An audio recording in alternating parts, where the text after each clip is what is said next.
Welcome everyone to the RV There Yet podcast. My name is Michelle Abraham. I'm your host today. And today I'm with KERRI and TREVOR Gardner. And KERRI and TREVOR Gardner, they have been on the road for not very long, which is great. I love hearing from people that this is a new lifestyle for them. They have their 3 kids with them, 2 boys and a girl, and they've been homeschooling, road schooling along the way.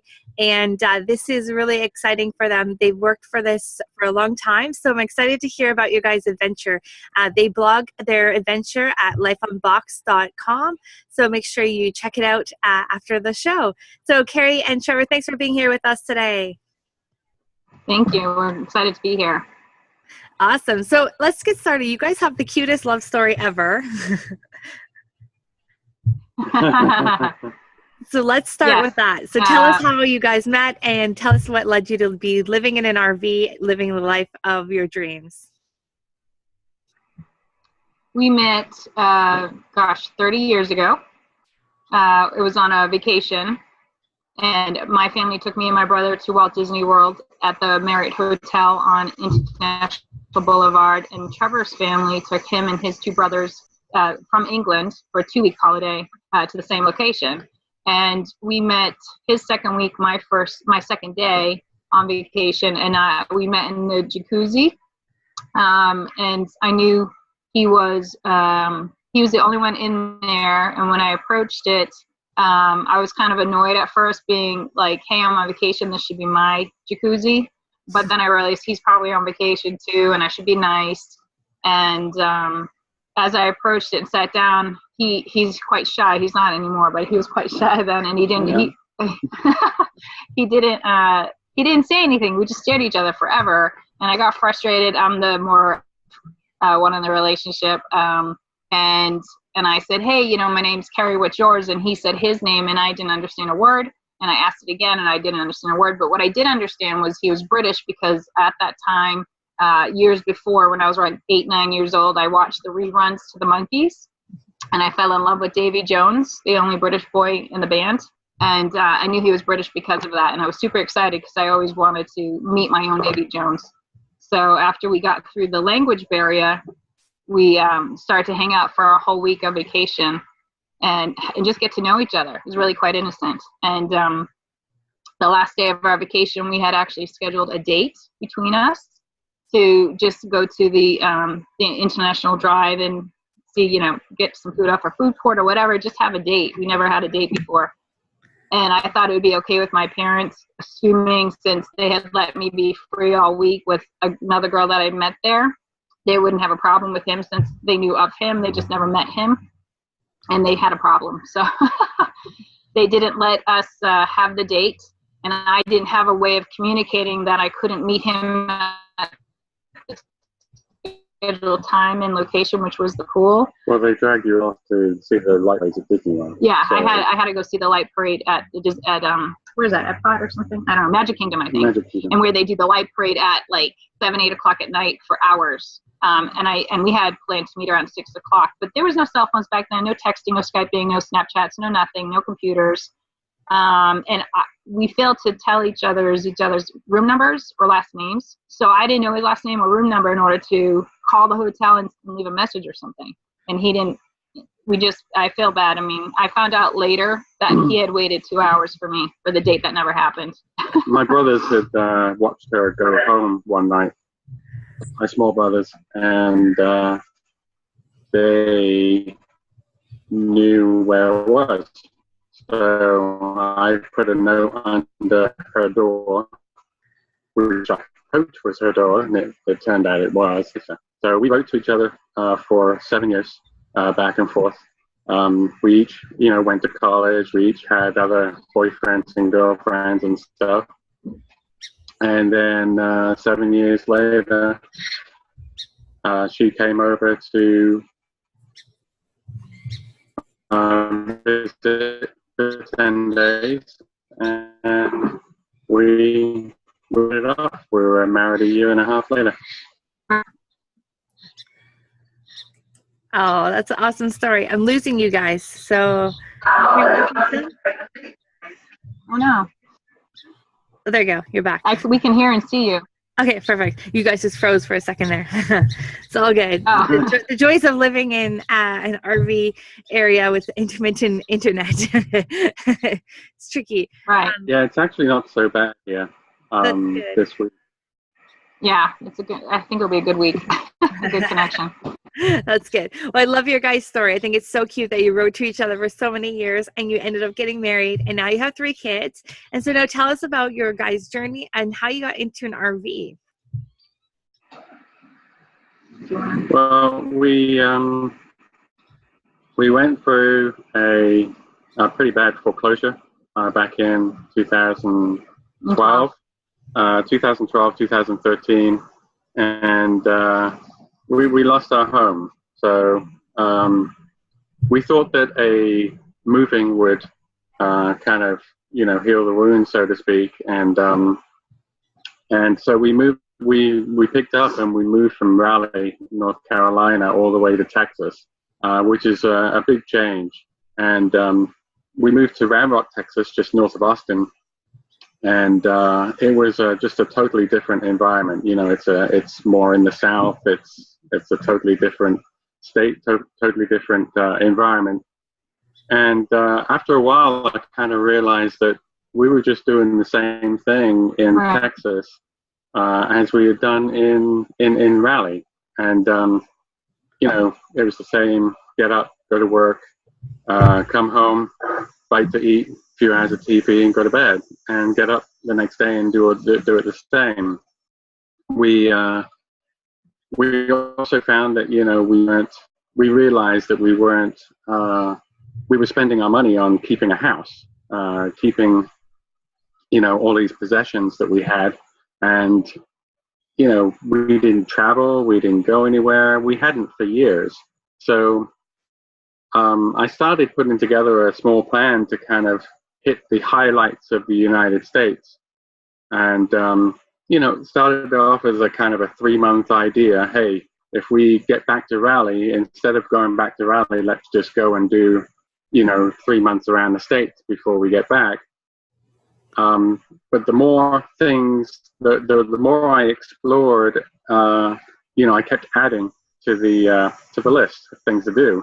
And before I knew it, I was, I had 6 months, 9 months, a year planned. And so we got back to Raleigh, and we were hoping that, we would fall back into our old lives, fall back into our old friends, neighborhood, that kind of thing. And when we got back, we were happy again, but it wasn't quite the same. People change, people move on, our ideas change. And it had been a year and a half, too, since we had moved back. So the idea of going on an RV adventure kind of, started to appeal to the rest of the family. Yeah. And as time went on, and we continued the same routine, kids are on their phones all the time, watching TV. They the phones become, they become basically handheld TVs that they can watch 24/7. It's, they don't get outside, they don't interact with each other. So, it became more appealing as time went on. So after a while, we were kind of like, I think a full-time RV life would be a good thing. Let's try it. Yeah. So that was 3 years ago. And it's taken us a while to get to this to this point. We've put it off once already. We initially had the date of June of 2016. Right. And we finally hit the road a year later. But at the time, we realized that we weren't in a position to get on the road and to do this. And we didn't really know when we were going to be able to, because, so we put it off a year, and we realized at the time that we could be putting this off every year for the next 5 or 10 years. Yeah. How do we make this happen? So in the last year, we've, had some things happen that have enabled us to, make it happen, and we've kind of forced it ourselves to happen. Right. That's awesome to hear that you had a plan and that you're able to like move with your plan and actually execute on it and actually do it. Because like you said, so many people have this dream and this idea about doing this, but they never actually go because they don't have, I think setting that date was probably a really important part in your journey because it pushed you to actually do it, right?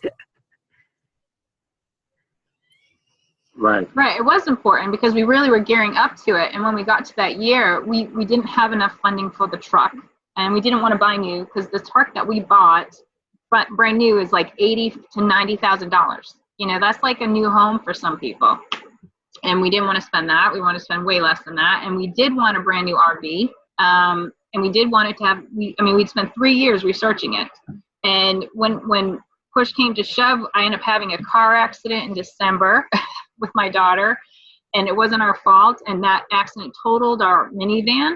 So it was like, oh my gosh, well, now we have to get the truck because we're down to one vehicle. And that one was so almost 20 years old. It was, crap in the bed, so to speak. And we just didn't want to keep putting money into funding that, knowing we would go down to one vehicle anyway.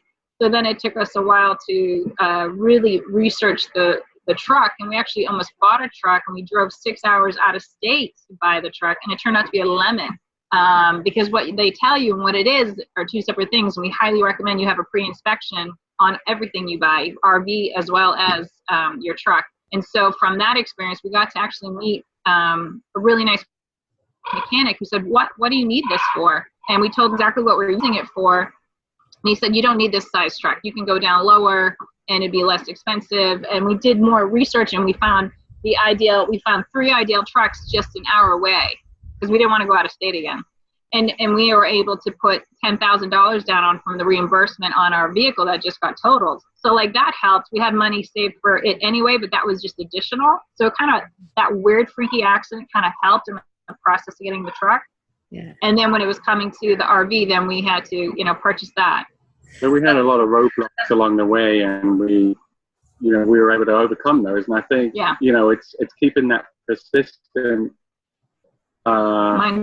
goal and a date was, I think, a big thing there, because it kind of governed everything, and we were able to push through and kind of work it around and find another way around it.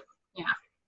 That's awesome. And now that you guys have been on the road, and now that school technically is back in session, are you now homeschooling road schooling the kids from the road? And how is that adjustment going?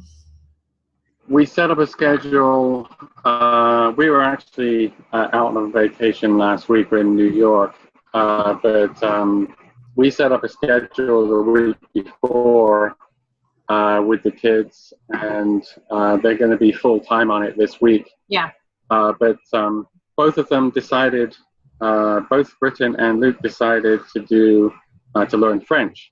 So the cool thing about the homeschooling is that they can set their own schedule, and they can set their own times, and they can set, they can like do one subject for 3 months if they wanted, and then do another subject, for example, whereas you can't do that at school. And like they can concentrate on their favorite subjects. They can pick the subjects that they want, as opposed to having to go through to get into a particular class. So I think it's going to be good for them, and I think they're going to have a lot more freedom, and they're going to get a lot more done, than they normally do in the school day. Yeah, we have the 3 kids, and just to correct you, we have 2 girls and 1 boy, and one's about to graduate homeschooling this December, and then our second daughter is starting 11th grade, and our son starting 8th grade, and they're using the same program, but based on their of course their school year. Awesome. So did you homeschool your oldest before you moved into the RV?